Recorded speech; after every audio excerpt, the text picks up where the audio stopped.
Welcome to Impact Innovations, where bold ideas meet real-world solutions. Join our host, Dr. Angela Gustis, as she dives in deep with thought leaders, change agents, and innovators who are making waves and moving mountains. So buckle up. Let's get ready to laugh, be inspired, and make an impact together.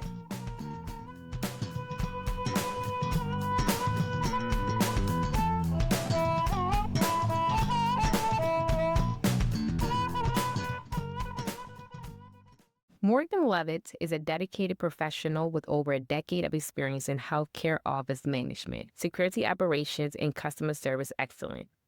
In addition to her professional accomplishments, Morgan is also a published fiction author, writing under the pen name Mor Love. Her debut novel landed her on Amazon's top 10 bestsellers and new release under its respected genre. Her creative work explores themes of resilience, transformation, and the power of human connection, capturing readers with emotionally rich storytelling and unforgettable characters. Well, thank you, Charity, as always. I really appreciate you. Morgan, I asked you to be a part of the show for a couple of different reasons. And number one, I'm just super excited to have you here, but also because I think what you're doing is absolutely phenomenal. Not very many people sit and take the time to create such great stories. And we're going to talk through all that. But being an author is hard. And especially in the days of AI, where everybody's writing everything with AI, it's not easy. So I'm excited to just talk about your journey, talk about your books, talk about all the good stuff, and just have a good time. And we're just going to laugh and just have a good time. You down? I'm very excited to be here, have some author-to-author talk. I'm very excited and honored to be here. Some author-to-author talk? Yes. Okay, awesome. So I'm just going to jump right in. Let's just rock it and roll it. So tell us a little bit about how you decided that you wanted to write. Was it like a specific thing? Was it always in you? Where did this come from? So, being an only child, I grew up with, and this is crazy, I grew up with imaginary friends. I wasn't always, if people know me, I'm very personable. I can make friends. That was a long time coming for me. When I was younger, I used to cry, I don't have any friends and all that stuff. So I made up friends. And also when I was younger, I used to write a lot. Come to find out my mother used to write, which I did not know. She used to write when she was my age, little short stories, poems. And as I got older, got into high school, got into early adulthood, for some reason, these characters or imaginary friends came back into my head. And I was like, I wonder how they're doing. Wow. Yeah. I felt a little crazy. And I was like, I hear these voices. And I was just like, I said, wow. And then in 2017, I got a job where I couldn't have my phone, but I just didn't want to be sitting there. Mm-hmm. So I just started writing down what these voices were saying, and I outlined it and I put it on pause for a long time. Mm-hmm. Started typing again in 2023, and then I was done March of 2020. I started in March of 2023, and I was done October of 2023. And the book didn't come out for a year later, October of 24, after editing and finding a cover illustrator. Mm-hmm. So it was a process. It was a process. It was. So the characters from Age is Just a Number are characters that have been, in essence, a part of your world. We're just meeting them, but they're not new in your space. Mm-mm. Wow. The four main characters, Derek, Kiara, Tia, and Matthew, essentially I grew up with them. Wow. Supporting characters came as I was writing. Okay. So I just kind of pulled them, you need supporting characters, but those four have come up, they have grew up with me. Wow. I did not know that. So one of the things, and I've shared this with you before, that I find that it's so impressive how you bounce from character to character for each chapter. So Tia may be telling the story for a while, then Matthew's telling the story for a while. So it's like it bounces around, but still telling the same story, but shifting perspectives of the same journey. I mean, that's brilliant. A lot of people don't have the capacity because you really do, no pun intended, hear the voices of these different characters throughout the book as you shift from character to character. Where did you get that idea from? So I read a lot. Okay. I've been reading since elementary school. I was reading before I started writing.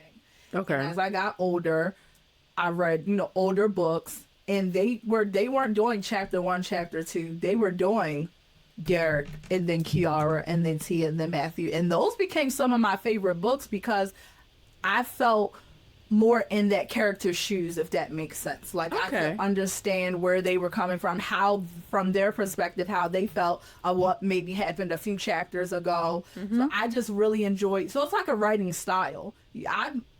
In this past year of being an author, I've connected with a lot of authors, and you just learn what their writing styles is. I'm writing in first person.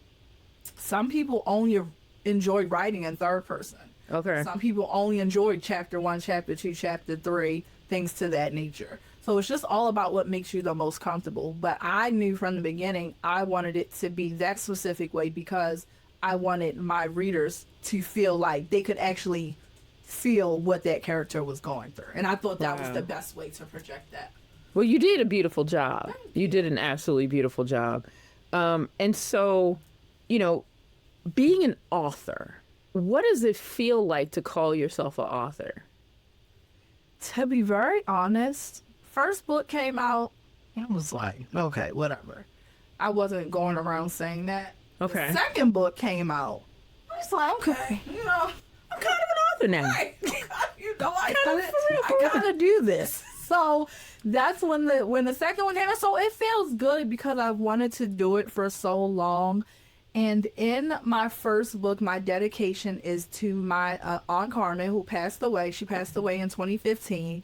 And one of the things she said to me was she saw how much I like to read books. She saw that. And she said out of her mouth to me one day, I can't wait to read one of your books. Wow. Back then, I was like, that's not happening. But I never really thought to write a whole book. It was just more short stories, poems, something like that. And so when I finally published, I was like, wow, my aunt said this. She said this out loud. So it felt really good to be like, hey, I did it. I am an author. Wow. So the second book, because you have not one, but 2 books out, Too Young for Love. Yes. So that is a continuation of the story of these 4 main characters, correct? Yes. And so I'm asking early. I know I should probably wait, but I'm curious. So I know you're still writing. So is this a part of a trilogy, or is the third book something else? It is a part of a trilogy. Oh. It's going to be a finale. Okay. And Impact Innovations exclusive. Uh-oh. It's going to be called Chasing My Peace. Chasing My Peace. Oh, Yes. okay. And I get the question a lot, why different titles? Okay. Each book has a different seal. It has a different, like a different pinpoint. Age is just the numbers about these kids trying to go into adulthood, trying to figure it out. And people are like, you guys are too young to be doing this, or you're too old to be doing this, or feeling this way, something like that. Too Young for Love is about them going into adulthood. They're in adulthood now, early stages of adulthood, and they're experiencing things that are foreign to them. Love is in the title. Yeah. And they're like, oh, wait a second. Well, we're figuring this out. And Chasing My Peace is about they are at peace with the things that have happened in the past. They're excited about their future. So that's what Chasing My Peace is about. So that's why, because each one has a different focus. Same characters, You know, we bring in new characters to support them as well. But it's all about them chasing their peace and kind of all bringing it together. I can't wait. I mean, it's just so exciting. So one question I have for you, because these 3 books have been, you know, very much so sort of like those coming of age, teen, young 20 ages I'm hearing. But you have a lot of adult readers, right? So, like, how do the adult readers react to reading these stories about these young people? So it kind of depends. Like, if we're talking about my age group, which a lot of my friends have read it, finished it, loved it, they're able to reflect, because writing about teenagers is hard when you're in your 30s or late 20s, which is when I started in my late 20s. Because you don't have that same mindset. Of course, when you were a teenager, this time when you're 30. So I did want to appeal to the adults who remember what it was like to be a teenager, to remember some of the things they went through, how they felt. They're teenagers, they're mature, but then they still do immature things. But I know where they're finishing at, and I'm going to bring them into more adulthood. So that's how I'm able to try to appeal to adults as well. Just kind of like walk down, what's it called? Memory lane. Memory lane. Memory road, whatever. So yeah, taking a walk down memory lane. I had those gushy emotions when I was a teenager. That's what's up. And the other thing that I think is powerful about being an adult reading this kind of work, it helps you. Like, so often, let me back up. So often we, as adults, try to act like all that's gone and over and we're now this different person. But when you're reading the stories of these young people, you realize that you really aren't very different. You just have more responsibilities and mortgages and car payments and stuff. Non-fun things, right? Where it's like when you're a kid or a young adult, you know, life feels different, it looks different, but like I always tell people, at my core, I am a 13-year-old kid all day long. Man. I feel like that's about when I stopped really progressing. And like, because there are times where I'm in meetings and someone will say the stupidest thing and I'll be like, you know, because it's like I go back to being this 13-year-old kid. And, you know, for me, going back into those teenage years was just really like, oh, wow. Like, it was fun. It's interesting. It reminds you of different experiences. Like, it really hits all these different places that young adult fiction, grown adults don't always think about young adult fiction because they're so busy, you know, reading self-help books and crap. Right. You know what I mean? So it's like to read something, you know, and I think that's why some of the stories like Harry Potter and Lemony Snicket's and all those classics or books that have become classics are read by adults because we enjoy going back to those teenage years. Good, bad, and ugly, the fun stuff, the stuff that sent us over the edge, all the things, you know, because Lord knows we didn't all cried about somebody, you know, and all those things. So you've already told us about the first 2 books and given us a little glimpse into the 3rd book. I'm super excited for that. So first, let me just ask you, when is that one coming out? Ooh. As much as I wanted to have 3 books out in a year, that's a lot. Right. I wanted Chasing My Peace. I want it to make sense. I want it to be a good trilogy. I want it to be as good as the first 2. So I'm thinking early next year because I wanted it to be out by October. But, you know, life goes. And I want to make sure I'm giving it the time that it needs to be what it is. I will say I believe it will be the longest one. And the first one was 450-something pages. Second one was 360. I think this one easily 500. Wow. So it's just, you know, yeah, I just want it to be good. I'm sure it's going to be good. Yeah. So I want to talk to young authors that really have stories embedded in them or have those characters that have been a part of their life, right? What would you say is something that you would encourage a young author or a budding author that hasn't written their first book, doesn't even have the manuscript written, but knows that somewhere deep inside of them, they know they want to write? What would you say to them? Start. My hardest was starting, putting the pen to paper, and then even transitioning into typing it. Just starting, and also make it fun. If I feel myself getting frustrated while typing, I stop. Okay. I stop, give myself a break. I might not come back to it that day because this has been so fun for me. It's fun. I'm laughing to myself, maybe looking a little crazy. Because I'm laughing. I'm like, these characters are stupid. Like, it's fun no matter what you're writing, whether it's nonfiction, fiction, fantasy. Have fun with it because you're taking your time to do it, time that you cannot get back. Wow. So don't let it be something that I have to do this. I have to. Now, if you're under a book contract, but you're not a budding author, but if you're starting out, just make sure you're having fun with it. Don't let it stress you out. Mm-hmm.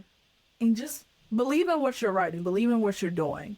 So tell us a little bit about your process. So, like, do you literally sit pen to paper and start writing? Do you spend time thinking through? Do you know the whole like outline before you start writing? Like, how do you, and we joked about author to author. We joked about that, but I write nonfiction. Like, that's a whole different type of, okay, I'm going to write about situational awareness and, those nerdy, weird things, but to tell a story, like, how do you...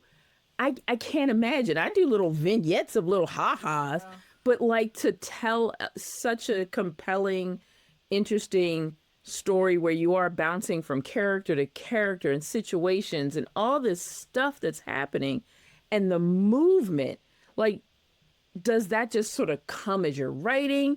Or do you think through, oh yeah, because in chapter 7, I want to shift to, or I want that part of the story to be Tia's story, or that part of the story to be, you know what I mean? Mm-hmm. Like, talk about that, because that, I cannot imagine writing that kind of work. I mean, it's amazing. So it was easy with Age is Just a Number because I had years to think about what they were doing, who they were. Even some parts in Age is Just a Number came out of nowhere. It's where we get to Too Young for Love, where I was like, oh, this was supposed to be one book, but they still had more to say. So let's do it to the second part. So I could be out grocery shopping and I'm hearing Tia say something crazy and I'm on my phone and my notes writing it down so I don't forget about it. Wow. And then we figure out what she says or this situation. Derek done got himself into some stuff. Let me type that real quick, and then we're going to sit down and figure out where along the line am I saying this? Are we putting this? And like I said, it sounds crazy, but I've connected with authors and they're like, are y'all characters on one today? I'm like, yes, they're on one. Like, so it sounds crazy because you're like, I hear these people in my head, but it's like they just have a story to tell. I don't know if everyone's character started out as imaginary friends like mine did. Mm-hmm. So I don't know what that process is like, but these people talking to me, they're like, Morgan, write this down because they're like, Tia, get on my nerves right now. Like, so it's a crazy process. But honestly, like I said, I could be doing something random. Let me write that down. And then when I'm ready to type, we're going to figure it out. But I go back to my notes consistently to make sure, that's the way that they want it to be told. Wow. Yeah. Now, one thing you said, and I don't know if because you just sort of scooted right on past it. So when you set out to write Age is Just a Number, you did not plan on writing a trilogy. No, I had. So you planned on being one and done. Like, oh, okay, I'm an author. I wrote a book. I'm moving on with life. And no plans to publish either. Really? So I had plans I wanted these voices out of my head. and I was like, let me write it down because y'all starting to make me seem a little crazy. Because then it's talking to yourself too. And people are like, what you say? I'm like, nothing. I didn't say nothing. Wow. So I'm writing it down. And then we're going to call them characters. We're going to call them characters. You're right. This sounds characters. So these characters are like, saying things. And I'm like, okay, let me write this down. And then when I was done, my coworker was like, so when you going to, because you've been over there, typing and stuff, when you going to get that out there? I'm like, what you mean? Wow. And then I connected with another author, Angela Augustus. I'm so mad at that. Who, kind of told me about KDP and things like that. And then I started joining all these Facebook groups. Wow. And they kind of walked me through the process. You taught me about formatting. So, and then that's when it was like, okay, I think I'm going to publish this. So, okay. Because I've been telling a lot of people, like, I'm writing a book. And then I'm like, well, I'm telling people writing a book and they not going to have a chance to read it. Because I was just like, I was just going to read it. Wow. Right. And I didn't think it would take off the way it did. And it did. Wow. That is absolutely amazing. That is absolutely amazing. And so I'm just going back to, because again, I feel like we probably have people who are authors listening to us. So your process is really super organic. Like you don't just sit and like, oh, okay, I'm going to sit and do an outline today. You just sort of let the story tell itself. Like you let the characters tell their story to you, and then you are the vessel that writes it. Yes. Wow. Yes. Everything about me is a little chaotic. So even in that sense, when it comes to writing, but it just flows naturally. And I think as an author and as a writer, a lot of people get that. Like, it's like, it just comes out with life experiences and things like that, because these books do hit close to home. They're not all made up. There are things that I personally went through that I put in here. There are things that people I know went through that I put in here to kind of shape the story of these characters who do have their own story as well. So it does hit close to home. So I'm not going to ask where exactly you are in the process of the third book, but like, how does it feel, the idea that you're writing the last of the trilogy? Like, what is that? Because, I mean, to be that emotionally connected to the characters, I can only imagine that it must feel like kind of weird closing out that. This is definitely a little sad. Yeah. I just don't want to. I've read books where, no shade to anyone, who it's like 6, 7, and it just kind of Gets watered down. gets deteriorated. It just wasn't as touching as the first 3, maybe, or the first 2. It's like you love the characters, but it's like, at some point you have to stop. And I feel like 3 that made our trilogy, I like the thought of that. So when I decided that I was going to write a second one, I said, well, I'm going to write a third one. Okay. Make it the trilogy. So once you're done the trilogy, are you going to just sort of spend some time and see if some new characters pop in? So I have a few new characters that have, which I'm outlining them, which means, what's it called? But that, in my head, that might be just a one-person book. So I write under the name Mor Love. I think I want Morgan Lovett to write a book. And I think then that will be more maybe like a quick memoir, self-help, something in me wants to write a book to little girls who maybe didn't feel the most confident growing up, but that will be from Morgan Lovett. But that's along the line. So I want to still do some things under Mor Love, but I think Morgan Lovett wants to come and actually put some things out, but that wouldn't be fiction. Okay. Yeah. Wow. Wow. Yeah. You're so amazing. Oh my heavens. You really are. You really are. So I guess my next, oh my God, like you're talking and there's so much stuff is popping in my head. So I apologize for the pause because it's so, understanding your process and the relationship you build with these characters absolutely fascinates me. It 100% fascinates me. And these are all characters that came from just within, for lack of a better word. Do you ever write about, like, I know you sort of pull stories from experiences and things that you've seen, but like, do you ever use, like, as some of your supporting characters, actual people from your life? Yeah, and they know this. So like in the first book, you have these two girls who are like these church girls, Faith and Kay. Kay is Cay.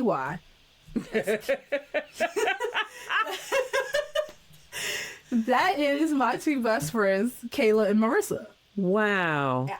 And I did a nod to a lot of people in my life. You had Danny Wheatley on. Danny's in the first one. She is, but then they just pop up. You know, I wanted to do a nod to people in my life who I feel like they helped me become who I am. Wow. They supported me over the years. So a lot of people have seen, mainly middle names, have seen their names pop up. Wow. In the books, and they're like, huh, you know. So do you talk to people beforehand? No. So they just SOS. So they'll call me. I gotta call them, and they be like, yo, am I, you know, I'm like, yeah, maybe. So like, if you want some money from me, no. No. But yeah, it's just really, and the people I've had conversations with, it's like a thank you.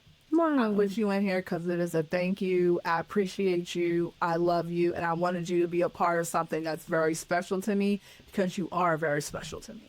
That is so beautiful. Yeah. Wow. And I was running out of names too. I'm like, I was like, I need to start coming up with names. People, man. Like, I can't keep coming up with these names. So. I absolutely love it. I absolutely love it. So, would you ever consider or be interested in transitioning to being an author full time? Like we talked about, or you mentioned, like, you know, having like a book contract, that kind of stuff, where you're actually working with like one of the big publishing houses, that kind of thing. Is that something that you would be interested in, or are you like sort of just being in your own space, doing your own thing? As of right now, I would say no. Because like I said, writing is fun for me. It is, you talked about happy spaces. And that's where my happy space is writing. I don't want to feel pressure. Okay. There is a certain type of pressure with it because you want it to be good. I don't want it to be a time frame. Okay. I have to, although I do have some people beating down my inbox and they like, when the third one coming out? But they know I don't want it to feel pressure. I don't want to write something just to get it done. So I would say no. I would say with the contracts, people, they do that for the passion, but they also do it for the financial aspect. I never wanted it. I never want to be like focused. I want to be on New York Times bestseller, or I want to do this. I want to be writing to pay for this, pay for that. I just want to just be something that I could be proud of, something that I accomplished. Wow. Something that I feel like makes me a little special. So I was just... You're a whole lot special. Thank you. So I just wanted that to be it. What happens in the future, that's God's plan. Amen. So. Amen. So you wouldn't want to write full time under a contract, but would you want to write full time as an independent author? Like, would you want that to be your life, or do you like it just sort of being a thing you do here and there? I like it being a thing I do here and there. Okay. That's what's up.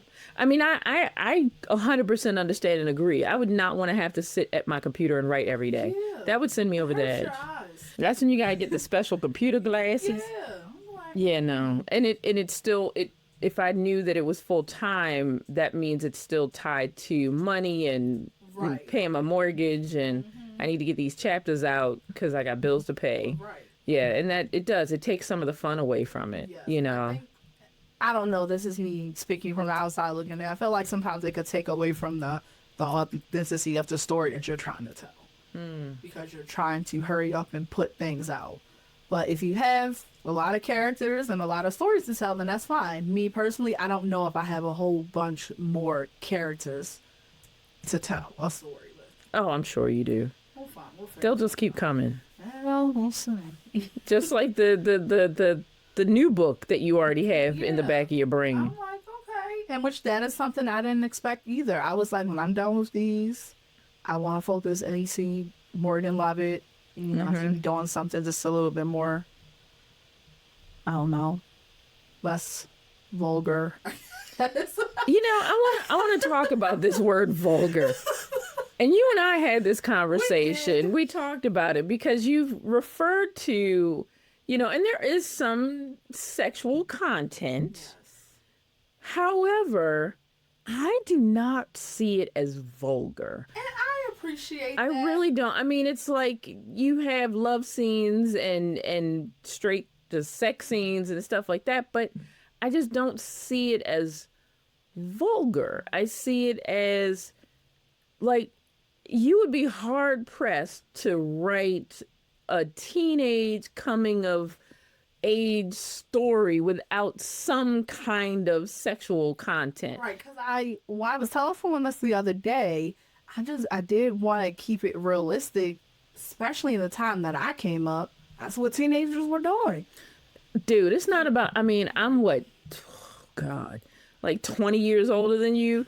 Jesus, that hurts my feelings to say that. I'm sorry, I'm having a moment.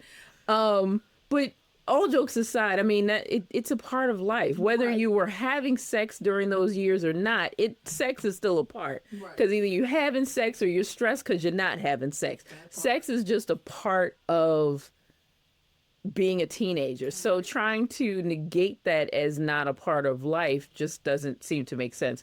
And the other thing about it is, like, are there moments where it's some hot and heavy stuff? Yeah.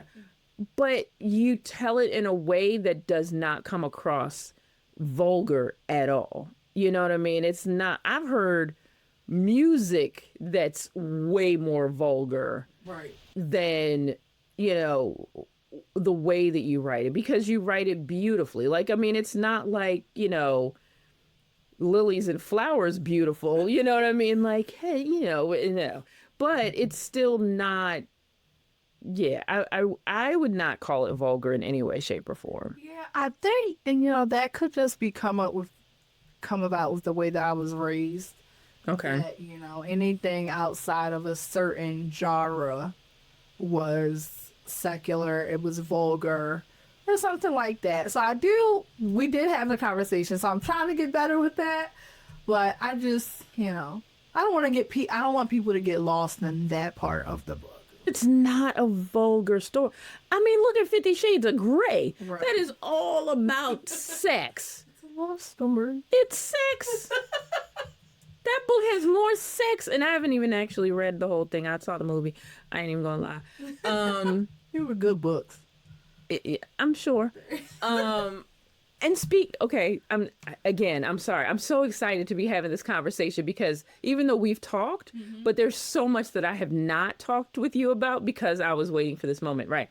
So have you thought about transitioning any of your books into a screenplay and making it a movie? Have you thought about that? No. I know. I have an issue with how to put this. I'm like, is it that interesting to be a movie? Like, okay, so basically I'm going to summarize. So it's you not feeling that sure in the book that you've written that you think that it could be a movie. Yeah, so because I am such a movie connoisseur, I'm like, could it be? Because it's fun, you know, you reached out to me and we watched Forever. Yes. And as soon as I started watching it, and I don't watch a ton of television, right? And I daggone sure don't watch stuff like that, but for some reason it caught my eye. And you finished it? I did. Yeah. Really good. And it was very well done. It was very well done. Annoyed the hell out of me. Because it was like, oh my God, I love you. Oh my God, we can't be together. Oh my God, I love you. No, we can't do this. But realistically, that's what teenage love looks like, right? So there was that part, you know, but I mean, I say the same thing about, you know, what's it, Bella and what's that movie? Twilight. Yep, them. Yep. Or, you know, I mean, it's like, you know, that back and forth, but that's really what it looks like. But, you know, as soon as I started watching Forever and the beauty of the characters, I literally called you. I was maybe 20 minutes into the movie and I was like, oh my gosh, because I didn't know Forever was that much of a thing. I was just bored one afternoon and was trying to decompress and not actually work. And so I turned on Netflix and I'm just, you know, scrolling through and I was like, okay, let's try this. And I started watching it and I was like, oh my gosh. And I called you. Like I literally paused the movie and called you and was like, oh, or did I text you? I think you texted me. I think I text you. But I was just like, oh my gosh, I'm watching this random ass movie called Forever, not knowing it was a whole thing. Right. And it was just like, it totally, like the energy of it and the beauty of it 100% hit like the way that your stories hit. Just beautifully told stories presenting a family structure. And that's the other thing I love about your book is that you present this family structure that's just so beautiful. You know what I mean? You have the grandparent figure and the parent figures and game night and you know what I mean? Like all the things. But it's not done the nerdy way. Like everybody's like, oh yay, Monopoly night, let's get some chicken and you know what? Like it's not, you know, it's like some of the kids are like, oh God, okay, because that's how it really is. But you still do it because you have to, right? But it reminds me of when, you know, all of you start playing Uno at the house, like, you know, and it's like, if I said, hey guys, let's play some Uno, y'all be like, negative. But you all will start playing and it's a wrap from there. And so it's like you tell the story in a way that celebrates family and loyalty and connections and friendships and love in just such a beautiful and real way. And it just, I don't know, when I saw Forever, I was just like, oh my gosh. I feel like you're trying to make me cry. I'm not trying to. You know how I get. But seriously, like, I mean, really, like you hit like that family structure is a thing. Yeah. And the respect for elders and, you know, and the challenges with adults that you are mad at, like all the things, like you hit all the things. Yeah, again, a lot of things hit home. It was growing up as an only child. I did have a 2-parent household. They worked a lot. You know, they worked a lot because I didn't want for anything. So it was like I didn't want or need for anything. I should say that, but that came with them working a lot. So that came with me wishing I had some family game nights more often, but it also came with me being more independent. But it came with me wanting siblings. So I did put a lot of that into Age is Just a Number. And getting back on to Forever, I literally went online and was able to finally gather all the things I wanted to put about Forever on Instagram. And I really did say that is the vibe that I wanted to capture with specifically Age is Just a Number. That young love, the complications with it, the two dynamic of households, that traditional parenting, like Age is Just a Number, these kids, they don't have their mothers in their lives. So that can affect anyone differently. So they have these different parental figures, but they're also their parents and themselves too. So it's a whole gaggle. It is amazing. It is amazing how you've been able to really keep that family construct. And, you know, too often, and I'm hesitant and I'm trying to think of how to best say this, but in telling stories, and well, let me pause, and I'm trying to remember because I can't remember whether you said they're African American family or was that an assumption of mine? Because that's how I pictured them. For the characters? Yeah. Yeah, they're all African. But I'm trying to remember, do you say it or was that an assumption of mine? I can't remember. I mean, I probably did say it. They're all... I don't know. But what I'm saying is, unfortunately, too often when you hear our stories being told, the stories are often told about the families that struggle, the families that have financial challenges, the families that, you know, and all those things where these young characters, these families, you know, you don't necessarily get a feeling that they're like super wealthy, but you also don't get a feeling in any way, shape or form that they're struggling. Right. You know, people got cars, people got this, they got, you know what I mean? They're going shopping, they're doing this, they're doing that. So it's like, you know, that's one of the things I appreciated how you built these characters not that even you talk about money, but you can just, money is not a big thing, right? You know what I mean? And so often it is a big thing. And there's so like, I mean, I feel like there's so many stories that are about the hard life of being Black, you know what I mean? And the low income Black family. And I'm like, that's not our whole story. And that is a thing that I wanted that narrative to change, because when you hear urban fiction, a lot of people saying drug dealing, killing, stealing. I know I did not want to do that. And because one, I've never experienced that. That's real. Right. So I try not to talk about things I don't know too much about. I don't know about the drug dealers and things like that. So, and I didn't want those characters, because they in the mean streets of Baltimore County, okay? There's not a bunch. They're at the Parkville High School. Like, they not in the Not the mean streets of Baltimore County. It is not. I wanted it to be authentic of where I came from and the people that I was surrounded by. But just because they're not struggling, this does not mean they're not struggling. Got it. So they're still struggling. They're still struggles, but it's not. They touch on a lot of things, like, you know, addictions and homelessness, and I think one of them has depression, anxiety. So there are a lot of surface things that you see. They're things that they're dealing with at their young age. That people don't think they could be dealing with. Hence, age is just a number. It doesn't. No, that makes a lot of sense. That makes a lot of sense.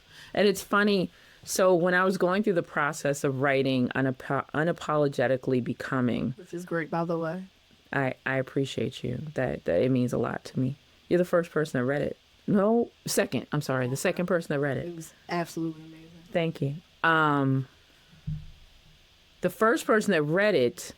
So when I was trying to write, I was actually holding back writing too much about my family.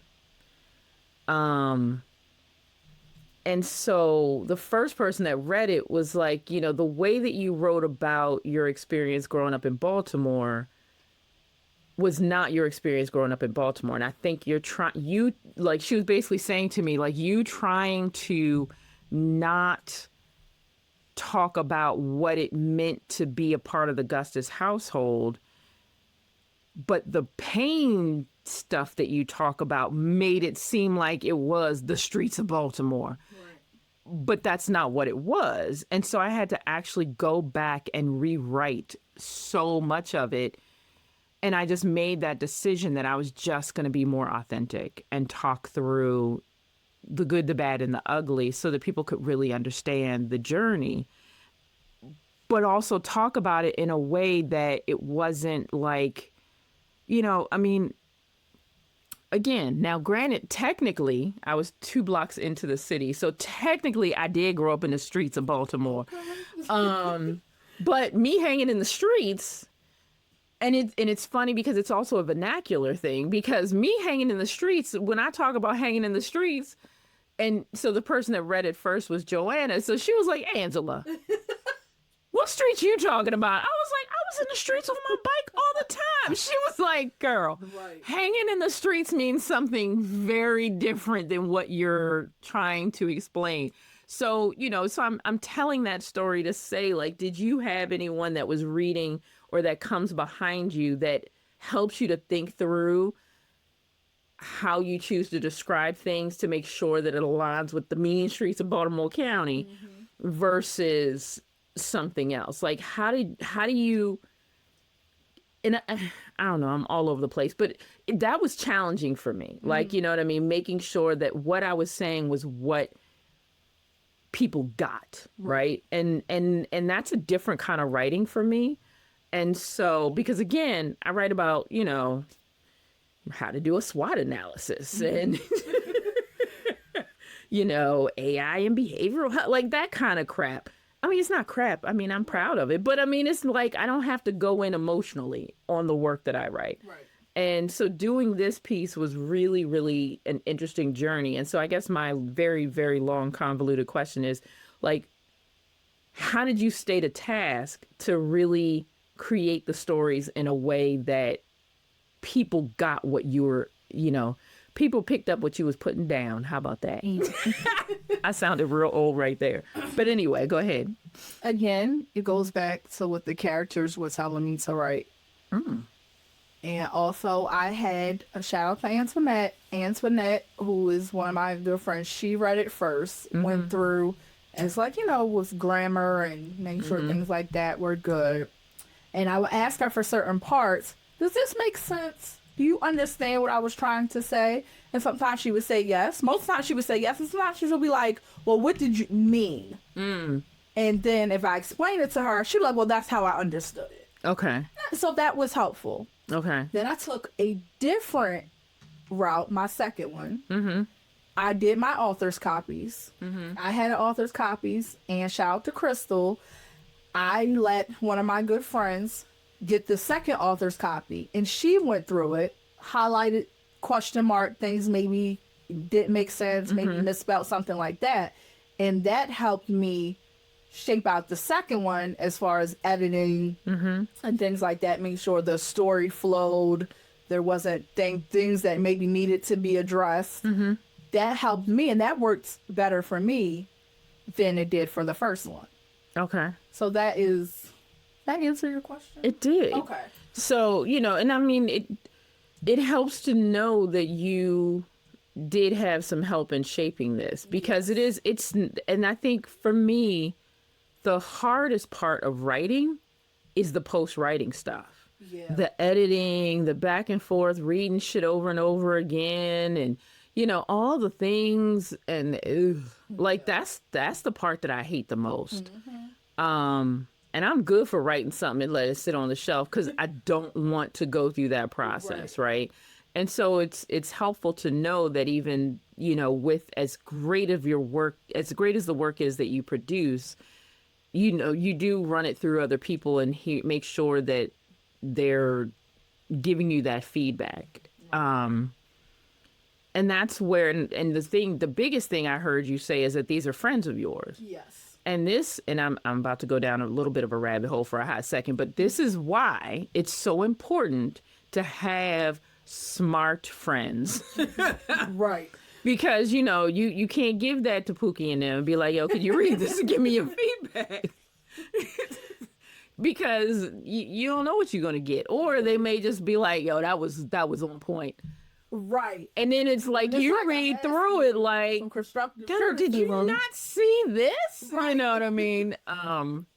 So that having the right friends, having people willing to also give you honest feedback. Right.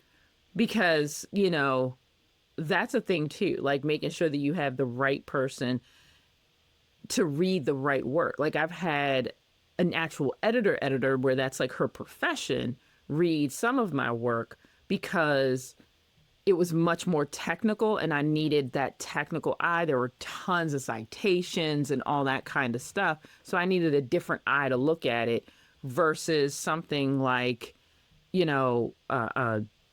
the most recent one, I needed friends to read it because I needed to make sure I was telling my story. Like people that know my story, like how did it come across? You know what I mean?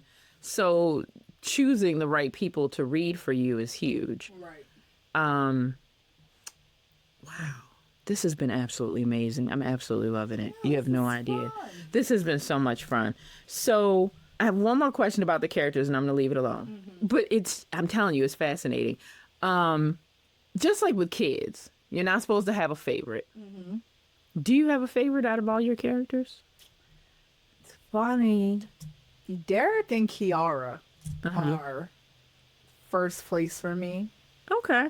I am such a hopeless romantic that I knew their love story is, I don't want to say one for the ages, but how it developed. Like they've known each other their whole lives essentially, and always had to have this, they're not, related, but they grew up together. They were supposed to have like this sibling type feel, but it got to a point where they were like, it's a little more than that. It's a little bit more than that. Yeah. And so, but Kiara, she just hits close to home for me. I just love how sweet Kiara is. I love how she balances out the other three. The other three are a little bit more. They're like tough and they'll get in your face. It's like, Kiara's like, but come on, guys. Like, you know, bro.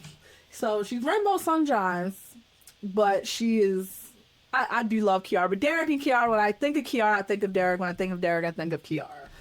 So would you say that Kiara's more like you? Writing, I would say no. Okay. Getting feedback from a lot of readers, and these are people who personally know me, they're like, that Kiara kind of sounds like you a little bit. I mean, I get it, because she's, and you are by far one of the sweetest humans I've ever had the pleasure of meeting. And I mean that sincerely. I mean, I'm sure you get mad. I'm sure, you know, because there's no such thing as a human that doesn't get mad. I'm afraid of whoever you get mad at, because all the crap that you dealt with probably comes out on that one person that picked the wrong day, you know. But with that said, like, you're so like, all right, guys, let's try to get it together. Let's try to, you know what I mean? And I've seen you maneuver with people, whether it's professionally or with your friends. I've seen you maneuver in ways where you're like, okay, guys, let's bring it together. Let's talk about it. You know, you're always that person that brings laughter and fun to the table, even when it's, you know, a more complex conversation. It's like you bring that fresh air to environments. And so I get how there may be a piece of you there. Yeah. That's my girl, Kiara. Wow. Well, I'm excited. I'm excited for you. I'm excited to see more from you. And more than anything, I'm excited to see more people in the world see your brilliance, because you are a dynamic author. And I mean that with every fiber of my being. And I will say, and I told you this, I don't read novels. That's just not my thing. Unless I know the person, I'll be like, okay, let me read this, because, you know, I love folks and I would appreciate if people read my stuff. So I read other people's stuff, right? Like, there's literally no one that I know of that has written a book that I don't own a copy. I buy a copy. As soon as someone says I wrote a book, I'm like, oh, and I go buy it, right? Real talk, there are a lot of them I have not read. Right.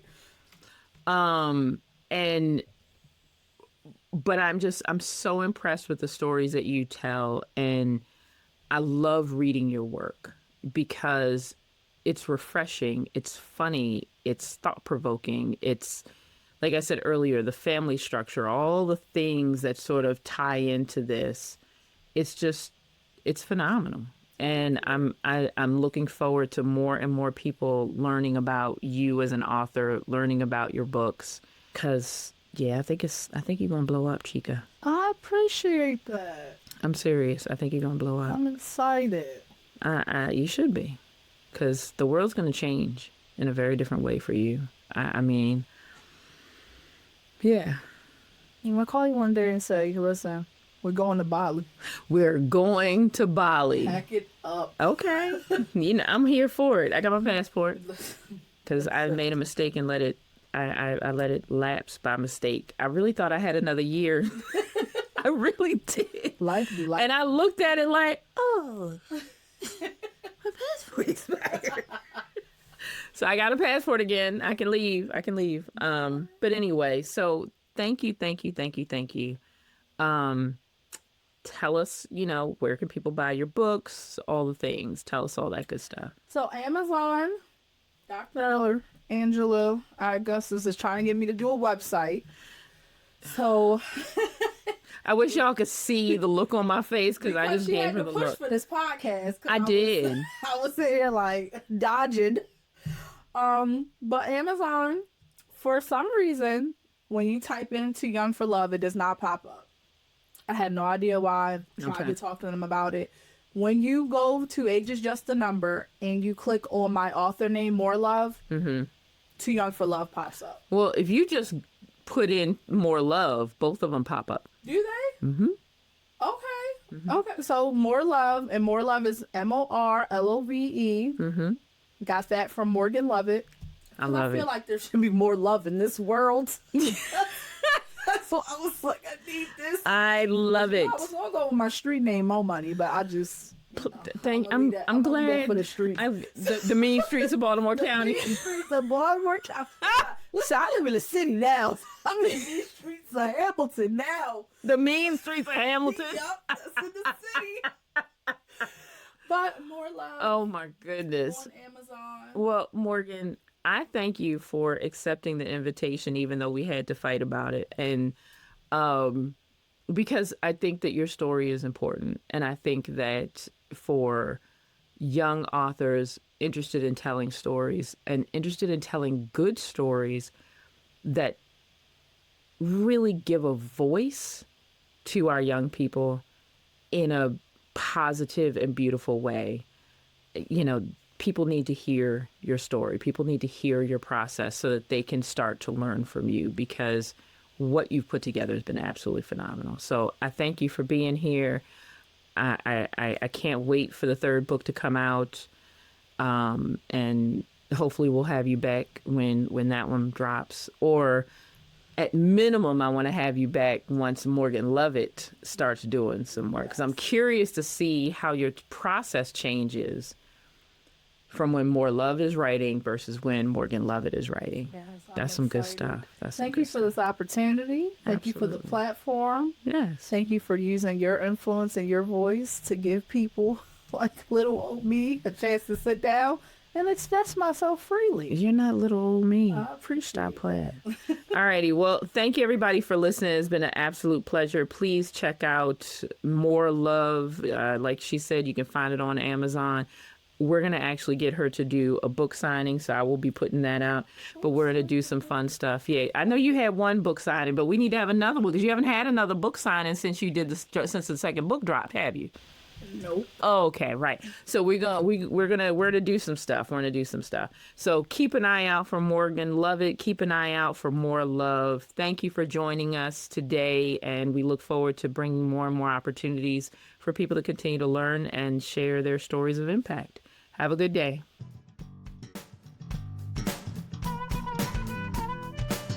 Thank you for listening. Join us next time for more Impact Innovations.